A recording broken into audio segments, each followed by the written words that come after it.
നമസ്കാരം.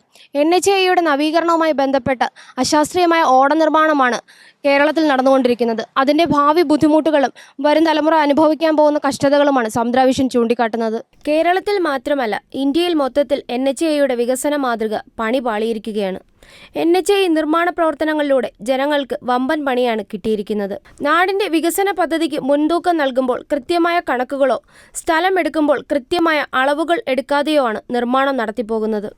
വ്യക്തമായ ധാരണയില്ലാതെയാണ് റോഡിൻ്റെ സൈഡിലെ ഓട നിർമ്മാണം പുരോഗമിക്കുന്നത്. കാൽനട സഞ്ചാരികളുടെ യാത്രാ സൗകര്യം, വാഹന പാർക്കിംഗ് സൗകര്യം, ഇതൊക്കെ അല്ലെങ്കിൽ എന്തിന് എന്ന രീതിയിലാണ് NHന്റെ പണി പുരോഗമിക്കുന്നത്.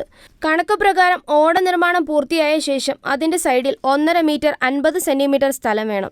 ഈ സ്ഥലത്തു കൂടി വേണം ജനങ്ങൾക്ക് ആവശ്യമായ കുടിവെള്ളത്തിൻ്റെ പൈപ്പ് ലൈനും ഇലക്ട്രിസിറ്റി ബോർഡിൻ്റെ പോസ്റ്റുകൾ സ്ഥാപിക്കാനുമുള്ളത്. എന്നാൽ അത്തരത്തിലല്ല പണി പുരോഗമിക്കുന്നത്. മിക്കയിടത്തെയും ഓട കഴിഞ്ഞ് 45 സെൻറ്റിമീറ്റർ അല്ലെങ്കിൽ 60 സെൻറ്റിമീറ്റർ കൂടുതൽ സ്ഥലമില്ല. മതിയായ രീതിയിൽ NHAI സ്ഥലം ഏറ്റെടുക്കാഞ്ഞതാണോ?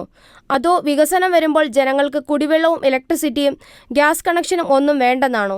എന്ത് നടപടിയാണ് ഇതിനുവേണ്ടി NHAI സ്വീകരിക്കാൻ പോകുന്നത്? ഈ പ്രശ്നത്തിൻ്റെ പരിഹാരത്തിനും പരാതി നൽകാനുമൊക്കെ ജനങ്ങൾ ആരെയാണ് സമീപിക്കേണ്ടത്? ഈ അശാസ്ത്രീയ നിർമ്മാണത്തെക്കുറിച്ച് NHAIക്കും അധികാരികൾക്കും എന്താണ് പറയാനുള്ളത്?